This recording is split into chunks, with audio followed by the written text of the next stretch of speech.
প্রিয় দর্শক, আসসালামু আলাইকুম। এই শীতে কবুতরের কি কি যত্ন নেওয়া উচিত এই সম্পর্কে আপনাদের সাথে আজকে আলোচনা করব। শীতের সময় কবুতরের কিছু যত্ন করা লাগবে, সেগুলো হচ্ছে যেমন আপনার উপরে যদি এরকম ছাবড়া দেওয়া থাকে, টিনের চাল দেওয়া, নিচে থাকলে সেখানে এরকম চাটাই দিয়ে দিতে পারেন যাতে ঠান্ডা কম আসে, অথবা কোনো কাপড় দিতে পারেন। বাহিরে যদি বাতাস আসার মতন পরিবেশ থাকে, পলিথিন দিয়ে চারিদিক দিয়ে আটকায় দিবেন যাতে আপনার ঘরে বাতাস না ঢুকতে পারে। তো এই শীতে বড় যে সমস্যা, যে রোগগুলো আসে কবুতরের, সেটা হচ্ছে আপনার ঠান্ডা। তো এই ঠান্ডার জন্য কি কি মেডিসিন আপনারা দিবেন এবং প্রয়োগ মাত্রা কখন কখন দিবেন এ সম্পর্কে এই ভিডিওর সাথে থাকুন, জানতে পারবেন। তো দর্শক, কবুতরে ঠান্ডা লাগলে লক্ষণগুলো হচ্ছে হুমো মুরগির মধ্যে একটা কুচ্চের মতো থাকবে, পরে চোখে পানি আসবে। এই যে কবুতরটা দেখছেন, এই কবুতরে কি হবে, চোখটা ফুলে যাবে, চোখ দিয়ে পানি আসবে, খাবার খেতে পারবে না, আস্তে আস্তে আপনার কবুতর শুকায় যাবে। এই ঠান্ডা রোগের থেকে আপনার রানীক্ষেত রোগ আসতে পারে, আর রানীক্ষেত আসলে আপনার কবুতরকে বাঁচানো সম্ভব হবে না। তো রানীক্ষেত আসলে কি করবেন, রানীক্ষেত আসার আগেই যে ঠান্ডা যাতে না লাগে সেজন্য আপনার ডক্সি সাইক্লিন গ্রুপের ডক্সিবেট দিতে পারেন, বা ডক্সিল আছে স্কোয়ারের, বা যে কোনো কোম্পানির ডক্সি সাইক্লিন গ্রুপের সাথে দিবেন হচ্ছে এমক্সাসিলিন গ্রুপ।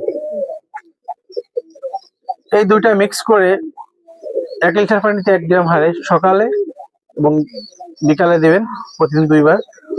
যদি অসুস্থ না থাকে তাহলে 3 দিন দিবেন, আর অসুস্থ থাকলে 5 দিন পর্যন্ত দিবেন। আর অসুস্থ যদি বেশি হয় সেক্ষেত্রে মেডিসিন চেঞ্জ হইতে পারে, আরো একটু বড় ধরনের অ্যান্টিবায়োটিক দেওয়া লাগতে পারে। আর যে ওষুধ দুটার কথা বললাম এটা একদমই নর্মাল মেডিসিন, তো এটা সহনীয়।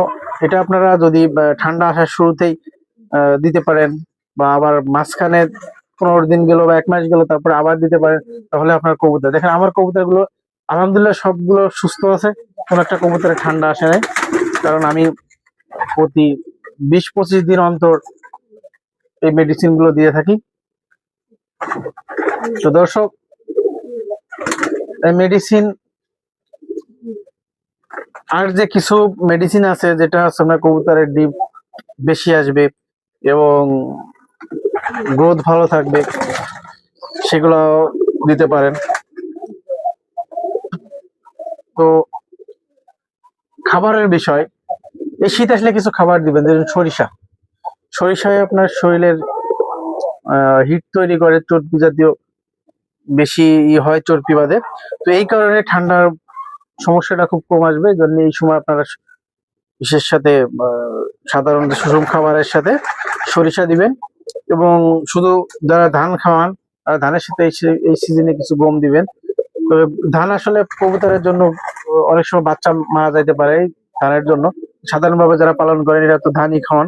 যারা বড় আকারে খামার সিস্টেম পালন করেন ওনারা অনেক ইনভেস্ট করে গম বা বিভিন্ন সুষম খাদ্য আছে, সূর্যমুখী, সরিষা, বাজারি, এরকম কিছু খাওয়ানো যেতে পারে।